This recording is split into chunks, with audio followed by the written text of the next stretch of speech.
بسم اللہ الرحمن الرحیم۔ شروع اللہ کے نام سے جو بڑا مہربان اور نہایت رحم کرنے والا ہے۔ السلام علیکم ورحمۃ اللہ وبرکاتہ۔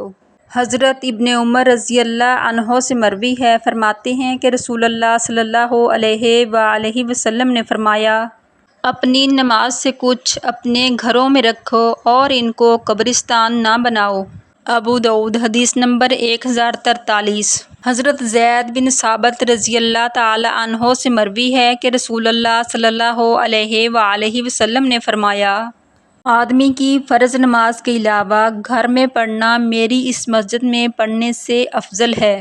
ابو داؤد حدیث نمبر 1044۔ اس ویڈیو کو زیادہ سے زیادہ شیئر کریں تاکہ صدقہ جاریہ کا ثواب آپ کو بھی ملتا رہے۔ پیارے نبی حضرت محمد مصطفیٰ صلی اللہ علیہ وآلہ وسلم کی سنت پر عمل کریں۔